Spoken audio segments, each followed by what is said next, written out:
బంగారం రేటు అంతకంతకు పెరిగిపోతుంది. సామాన్యుడు గోల్డ్ గురించి ఆలోచించడానికి కూడా ఆసక్తి చూపని విధంగా పెరిగిపోతోంది. పెళ్లిళ్ల సీజన్, మరోవైపు వరుస పండుగలు, ఈ 2 సమయాల్లో ఎంతటి సామాన్యులైనా చిన్నమెత్తు బంగారమైనా కొనాల్సిందే. అంతేకాదు, బంగారం ఒక స్థిరమైన ఆస్తిగా భరోసానిస్తుంది.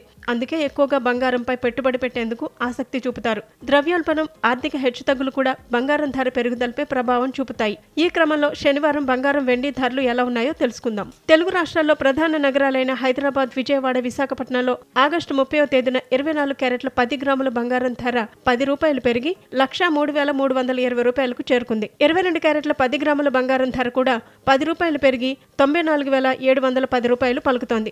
దేశ రాజధాని ఢిల్లీలో 24 క్యారెట్ల 10 గ్రాముల బంగారం ధర 1,03,470 రూపాయలు ఉండగా 22 క్యారెట్ల 10 గ్రాముల గోల్డ్ ధర 94,860 రూపాయలు పలుకుతోంది. ఇక చెన్నై, ముంబై, కోల్కతా, బెంగళూరు, కేరళలో 24 క్యారెట్ల స్వచ్ఛమైన 10 గ్రాముల బంగారం ధర 1,03,320 రూపాయలు ఉండగా 22 క్యారెట్ల 10 గ్రాముల బంగారం ధర 94,710 రూపాయలు పలుకుతోంది. ఇక వెండి విషయానికి వస్తే కిలో వెండి హైదరాబాద్, విజయవాడ, విశాఖపట్నం, చెన్నై, కేరళలో 1,29,800 రూపాయలు ఉండగా ఢిల్లీ, ముంబై, కోల్కతా, బెంగళూరులో కేజీ వెండి ధర 1,19,800 రూపాయలు పలుకుతోంది.